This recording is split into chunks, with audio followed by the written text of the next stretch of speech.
Events हो रहे हैं उनके लिए था। नॉर्मली क्या होता है कि बहुत सारे कंट्रीज में क्या होता था पहले कि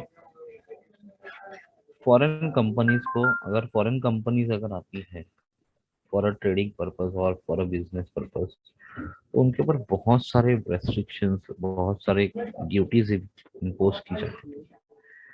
सो उनको वहां पे जाके बिजनेस करना दैट इज वेरी डिफिकल्ट। और ये सबको पता चलता है, ये सबको दिखता था कि हाँ ये यहाँ पे ये लोग क्या कर रहे हैं, फॉरेन कंपनीज के ऊपर ज्यादा रेस्ट्रिक्शंस रख रहे हैं, ड्यूटीज इम्पोज कर रहे हैं।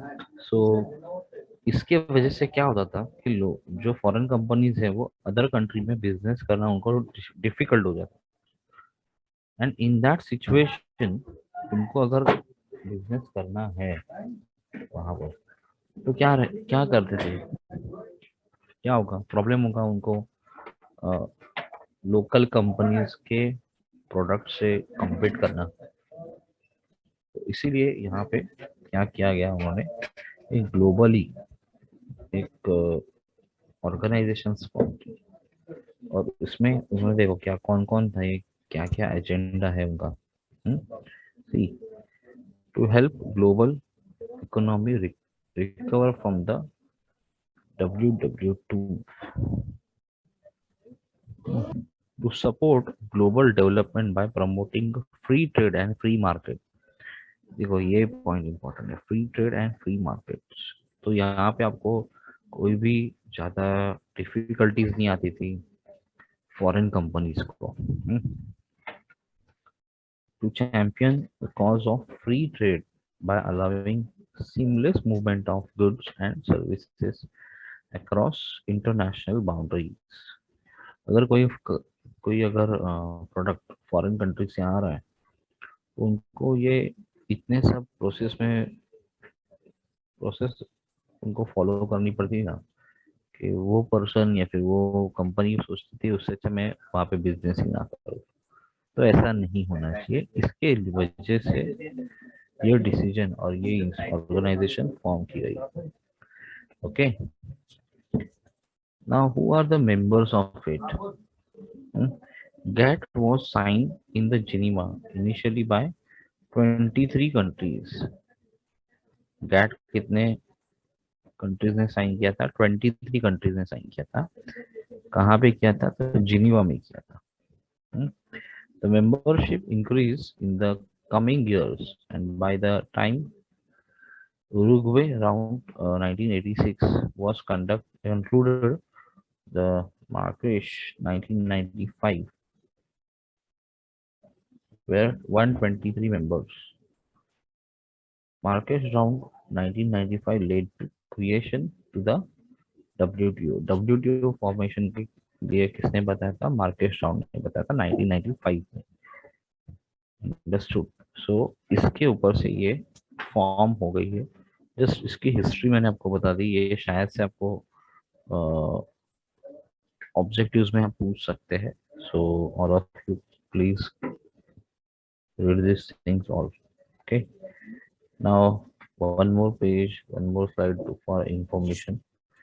just go through with it, इसको go through करो।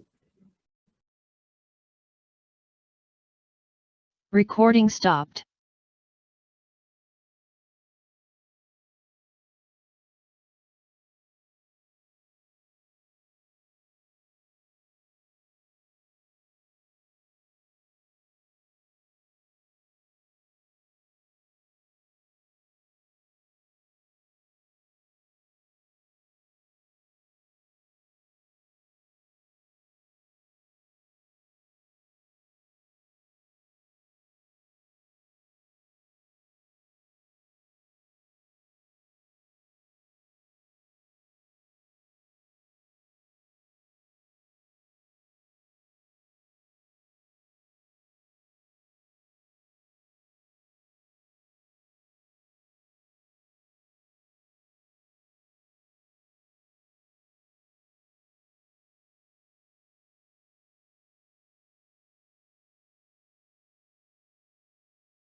यहाँ पे आपको और एक इम्पोर्टेंट इंफॉर्मेशन मिल रही है, कौन सी? इन द ईयर 2007 में कितने हैं एंड बजट आपको पता चल रहा है।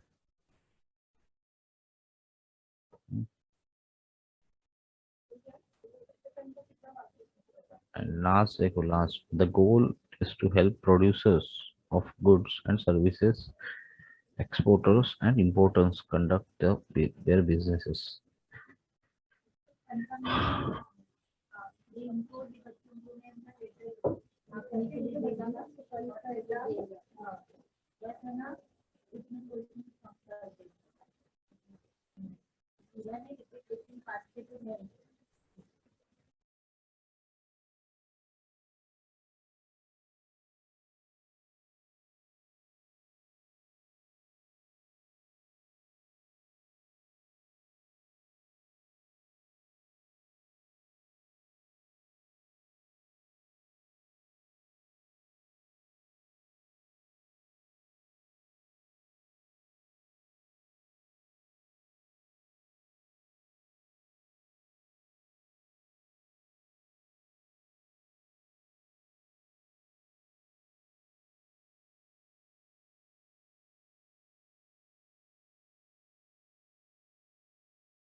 Okay, so next slide करते हैं. Now, principles of trading system. What are the main principles? See, the WTO has a framework for trade policies. The following the principles from the basis of the framework. First, non-discrimination. Now, students, you tell me, what is the meaning of this? Non-discrimination. Yes, anyone else?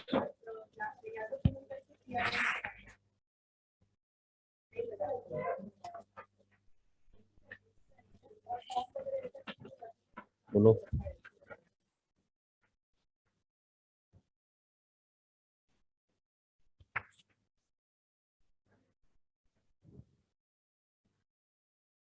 It is good for trading purpose. ये अच्छा रहेगा foreign trades के लिए. Discrimination. तो WTO ने क्या लाया है? डब्ल्यूटीओ का मेन एम क्या था? कि नॉन डिस्क्रिमिनेशन. ये कहीं पे भी डिस्क्रिमिनेशन नहीं होना चाहिए.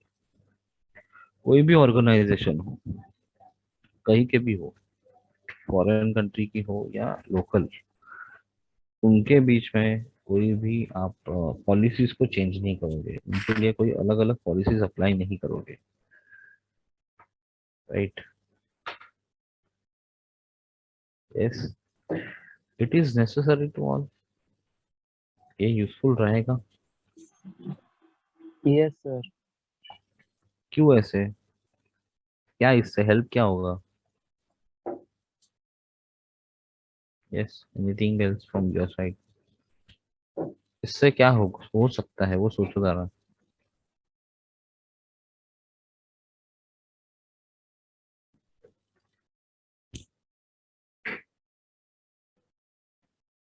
बोलो.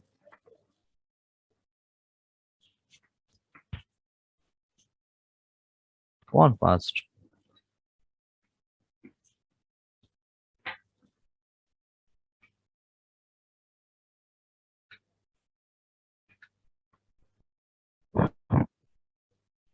डिस्क्रिमिनेशन होगा तो क्या होगा कि वहां पे उनको अ, शायद से कुछ लीगल प्रोसेस के बारे में, लीगल प्रोसेस होती है, वहां पे उनको प्रॉब्लम कर सकते हैं.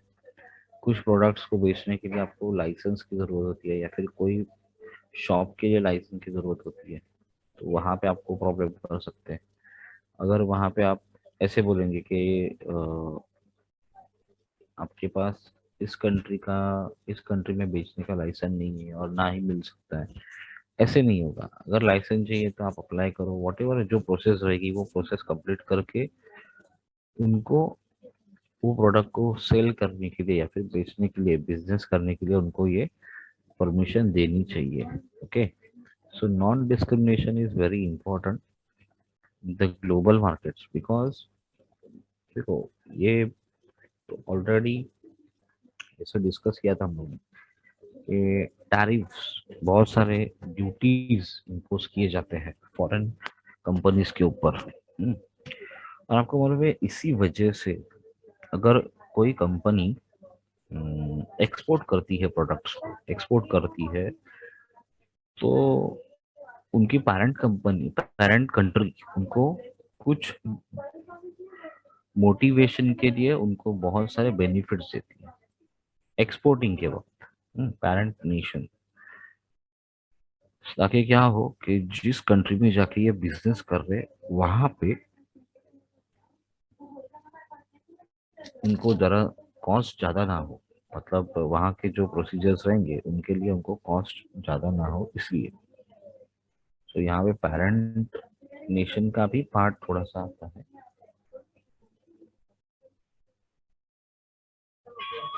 Understood? So main thing is what, as per the WTO principle, as per the WTO principle, कोई भी कंट्री डिस्क्रिमिनेशन नहीं करेगी। Okay?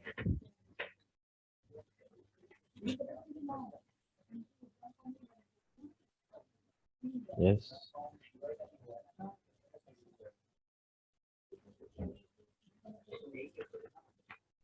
Clear this point? Yes, sir. Okay. Yes, sir. Okay. Okay. Next is what?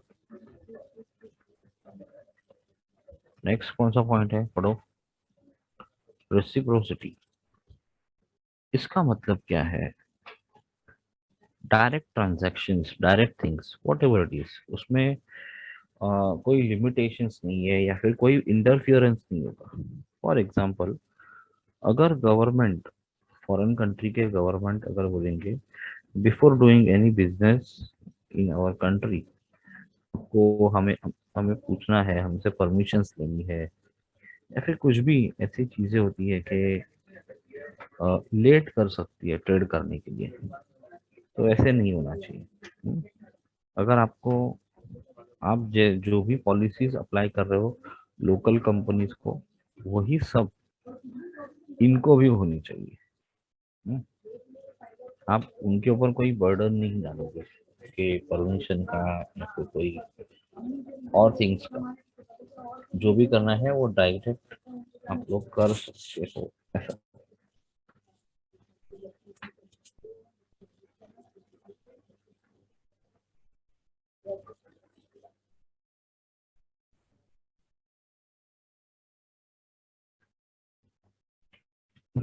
Understood this point?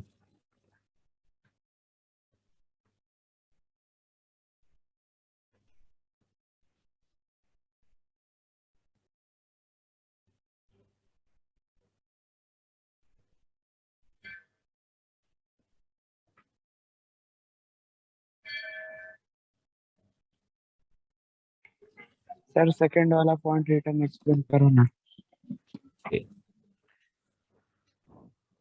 Reciprocity मतलब क्या है? परस्पर। मतलब अगर किसी फॉरेन कंपनी है, देखो यहाँ पे एक फॉरेन कंपनी होती है, और एक लोकल कंपनी रहेगी, और ये कस्टमर है। तो अगर फॉरेन कंपनी को ट्रेड करना है इस कस्टमर को और लोकल कंपनी को करना है, तो एज पर द, मतलब कुछ केसेस ऐसे हुए कि लोकल कंपनी डायरेक्ट इसको बेच सकती है।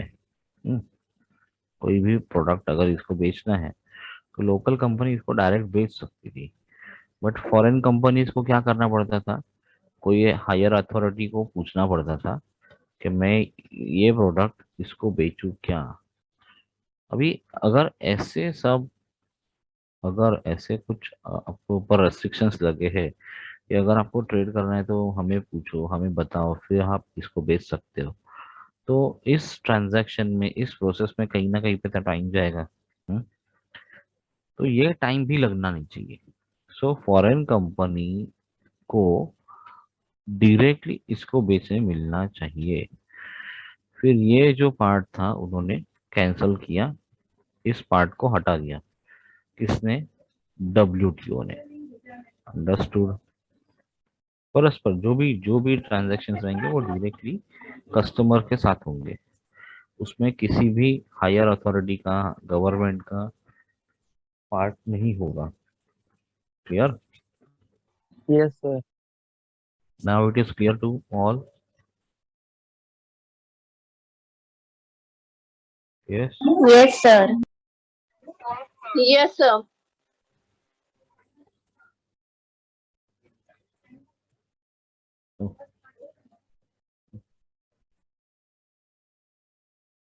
Next is what? Binding and enforceable commitments. Now again, same part.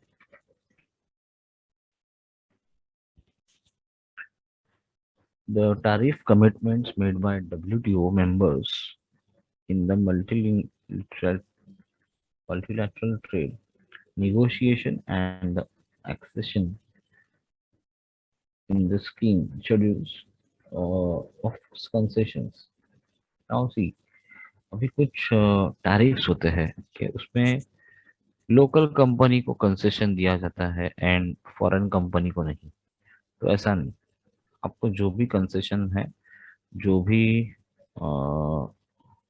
जो भी कमिटमेंट आप कर रहे हो, वो दोनों भी कंपनीज के लिए सेम रहेंगे। फॉर एग्जांपल, आप कोई अगर एक एडवर्टाइजमेंट कर रहे हो, तो आप वो अगर एडवर्टाइज लोगों के लिए रहेगी, लोगों के हित में रहेगी, तो हम लोग उसके ऊपर चार्जेस, टैरिफ्स ऐसा ले सकते हैं क्या? नहीं, तो वो फ्री ऑफ कॉस्ट होना चाहिए। तो समझो वो मैं, अगर कोई कंपनी है, लोकल कंपनी है, तो उनको मैं फ्री ऑफ कॉस्ट दे रहा हूँ, बट अगर वही फॉरेन कंपनी होगी तो उनके लिए वो चार्जेबल कर दिया, तो चलेगा क्या?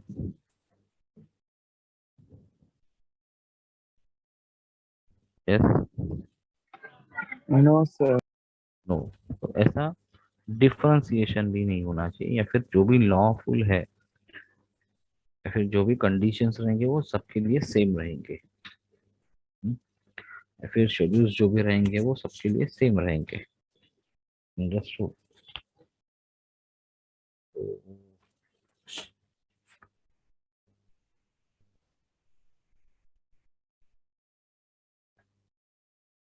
Next is what? Transparency. I hope transparency का मीनिंग आपको पता होगा। यस।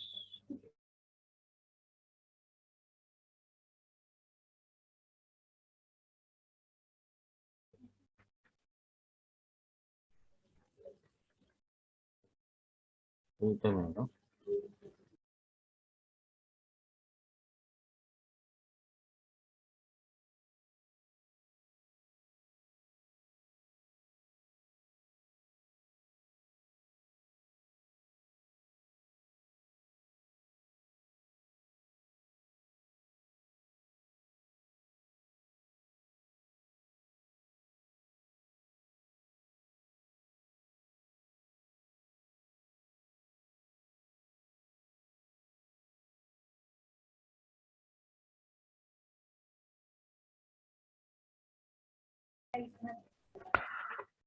ट्रांसपेरेंसी, क्या लगता है आपको ट्रांसपेरेंसी में? यस। जो भी थिंग्स, जो भी पॉलिसीज है, वो सबके लिए ट्रांसपेरेंसी, मतलब कोई भी हिडन कंडीशंस नहीं होनी चाहिए।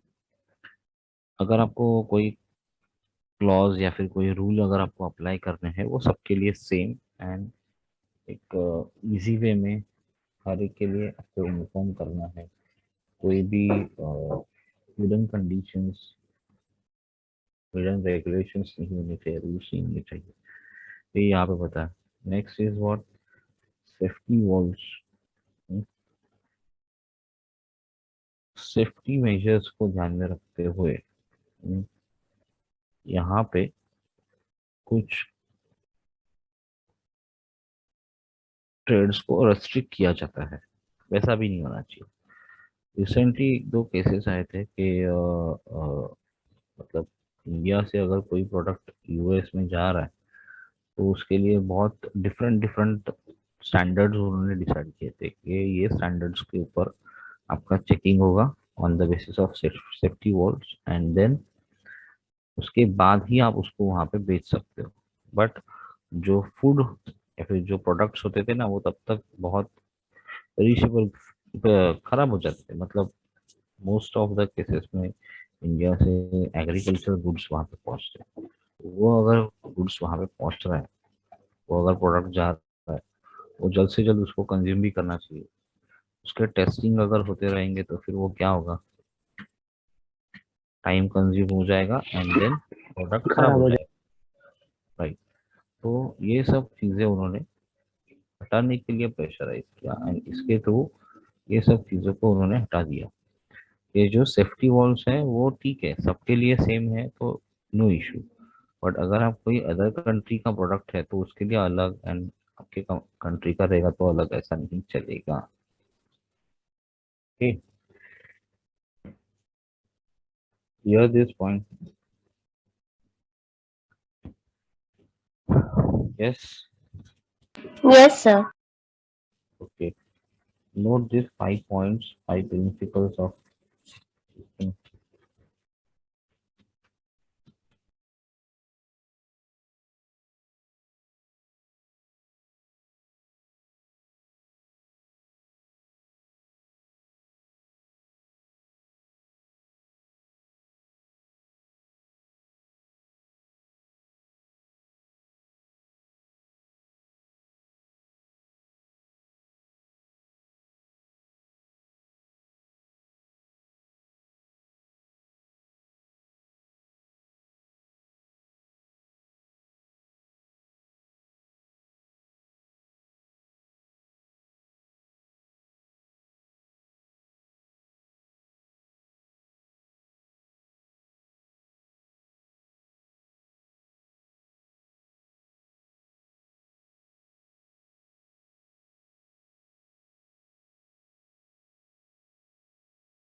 okay. So let's move to the next.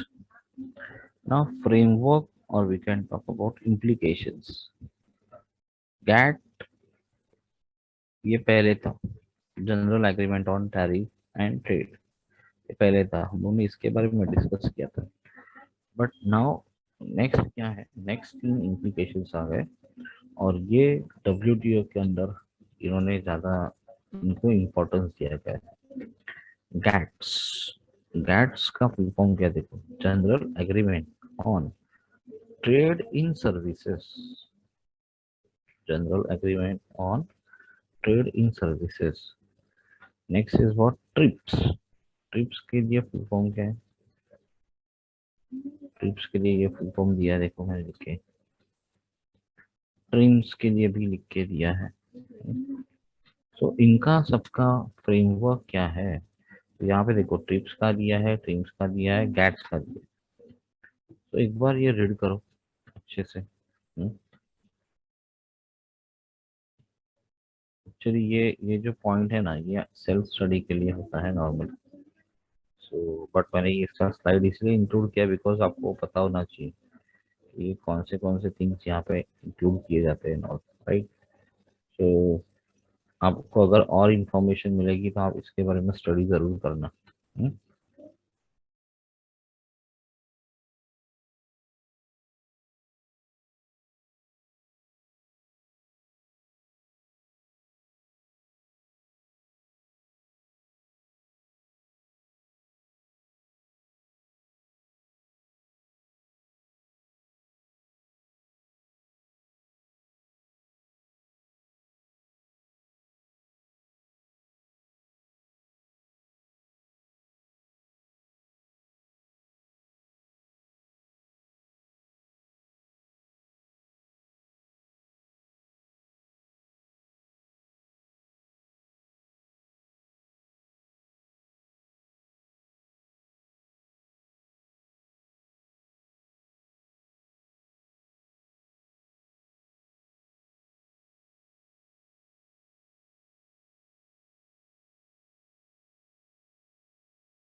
Yes, done this, हो गया लिख के।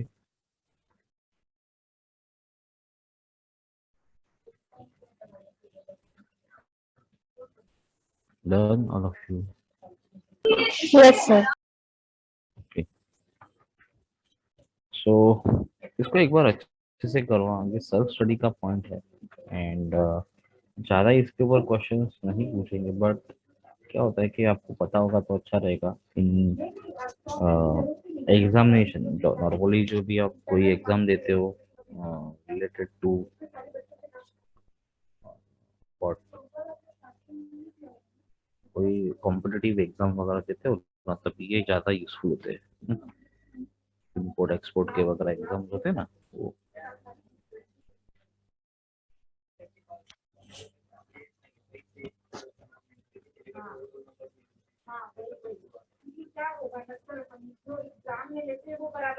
Now the next point is what, TNC.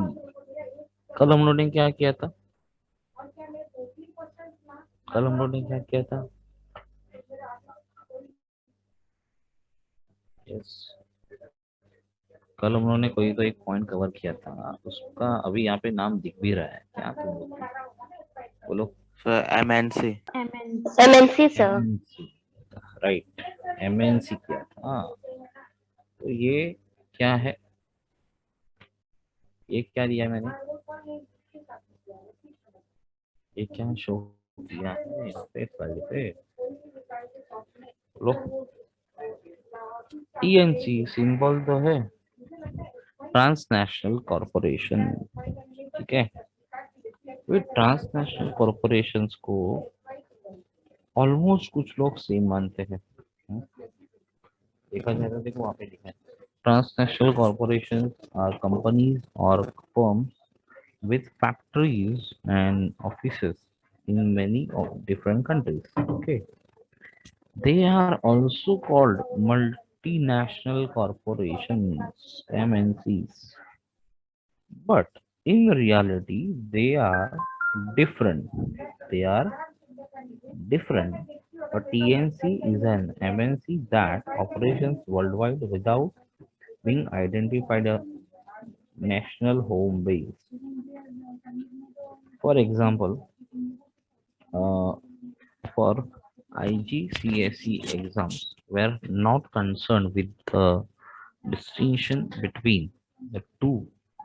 However, we should use the term TNC as stated. Okay, ये थोड़ा सा अलग है। Anyways, मैं आपको एग्जांपल बताऊँ। फॉर एग्जांपल दोनों में डिफरेंस है। मल्टीनेशनल में क्या होता है कि इनके पैरेंट कंपनी, पैरेंट नेशंस होता है, और टीएनसी में क्या होता है कि उसके लिए पैरेंट नेशन डिफरेंट डिफरेंट होते हैं। एक ही नेशन उनके लिए पैरेंट नेशन नहीं रहेगा। बस वो लोग मिलते ही कुछ ऐसे प्रोडक्शन के लिए, ऐसे कॉरपोरेशन के लिए है कि different different company, different different Nations आते हैं और देन वो कॉरपोरेशन स्टार्ट करते हैं। बस एंड एमएनसी में क्या होता है कि इनका एक पैरेंट नेशन कंफर्म होता है यार। सो ये, इसके भी एडवांटेजेस एंड डिसएडवांटेजेस हमें सीखना है। Let me move to the next slide. Okay, look at this. Advantages. Advantages of TNC: provide secured employment and guaranteed income. क्या प्रोवाइड करते हैं? एम्प्लॉयमेंट दे रहे हैं, एक गारंटेड इनकम रहेगा, इवन कंट्री के पॉइंट ऑफ व्यू से भी रहेगा या फिर कंपनी के एम्प्लॉयज के पॉइंट ऑफ व्यू से भी रहेगा। तो ये एक इम्पोर्टेंट है। improves level of education and skills।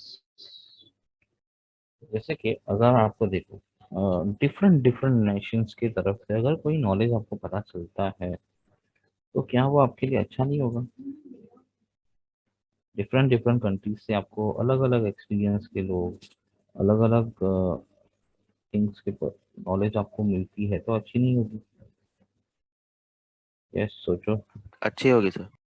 अच्छी होगी, तो ऑब्वियसली आपका वो जो लेवल ऑफ एजुकेशन रहेगा, जो स्किल्स रहेंगे, क्या वो डेवलप नहीं होंगे? ऑब्वियसली डेवलप होंगे। इवन आपको इंटरनेशनल लेवल के थिंग्स आपको सीखने मिलेंगे, समझने मिलेंगे। You will get the you will get the chance to job in foreign countries also. ये सब बेनिफिट्स आपको मिलते हैं यहाँ पे, अंडरस्टूड? तो इसलिए टीएनसी में भी हमें वर्क करना अच्छा रहेगा।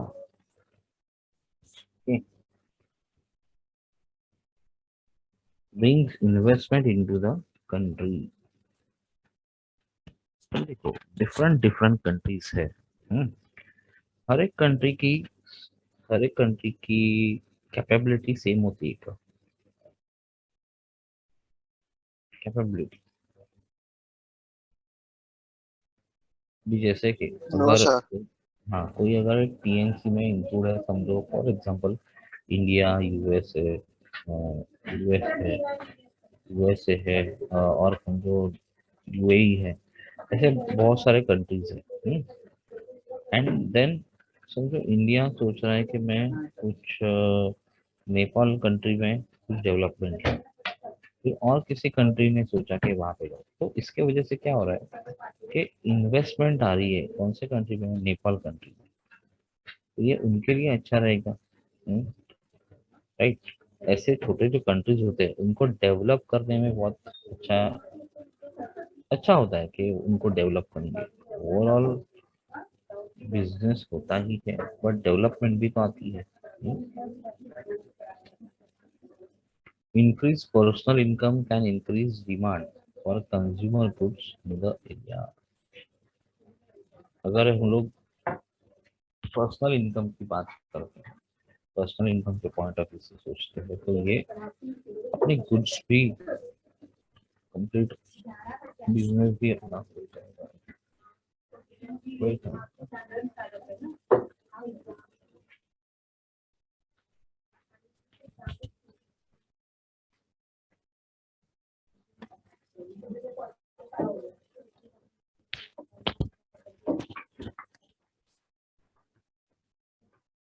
स्टूडेंट, लास्ट मिनट है।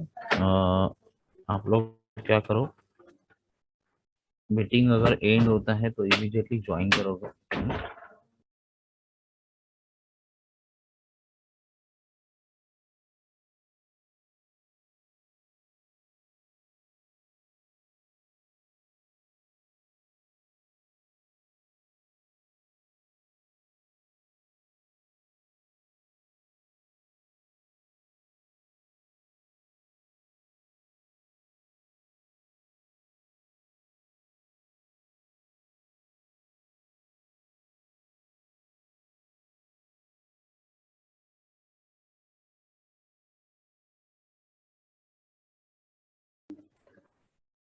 यस यस, मैं आपको सेंड करूंगा, वेट करो। नेक्स्ट सेशन में हम लोग करेंगे improvement in the roads and infrastructure. अगर फॉरेन फॉरेन इन्वेस्टमेंट अगर आती है किसी भी कंट्री में, तो क्या होगा? इंफ्रास्ट्रक्चर डेवलपमेंट होगा। ये नॉर्मली आती ही इसी रीजंस के लिए। And apart from that brings new technology in LEDC. मतलब न्यू टेक्नोलॉजीज आएंगे। अगर फॉरेन कंपनीज अगर वहाँ पे आकर काम कर रहे हैं, तो वो अपने कंट्री से जो जो न्यू टेक्नोलॉजीज है, वो सब यहाँ पर लेकर आएंगे, न्यू कंट्री में इन्वेंट करेंगे। उनको भी वो बताएंगे कि ऐसे इन्वेंशन किया गया है, no, right? Understood all of you?